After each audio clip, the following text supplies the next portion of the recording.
Географиялық қабық жер шарының біртұтас қабығы. Оның құрамдас бөліктеріне атмосфера, литосфера, гидросфера және биосфера қабаттары жатады.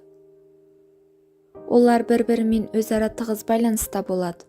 Олардың арасында үнемі тоқтаусыз зат пен энергия алмасуы жүріп отырады.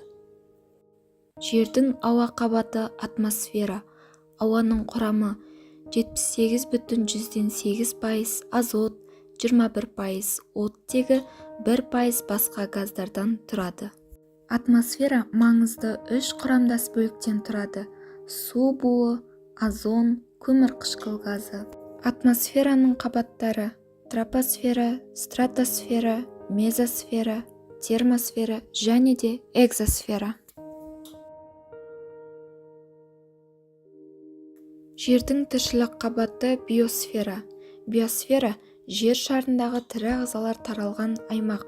Биосфера терминін ғылымға 1875 жылы енгізген аустралиялық ғалым Эдуард Зьюс.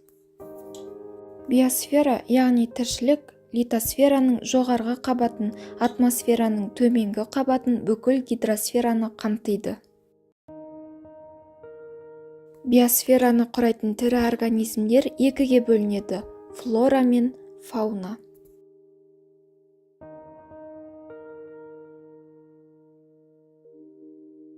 Жердің су қабаты гидросфера. Жер бетінің 71%-ін, яғни 361 миллион шаршы шақырым жерді су алып жатыр.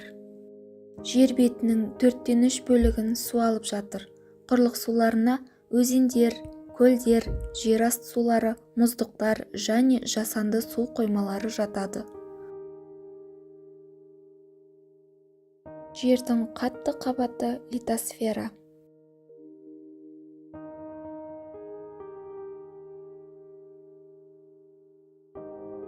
Жердің ішкі құрылысы 3 қабаттан тұрады: жер қыртысы, мантия, ядро.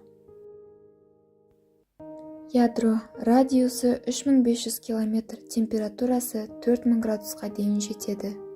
Сонымен бұл қабықтар өзара байланысып және бір-бірімен тығыз әрекеттесе отырып географиялық қабықты түзеді.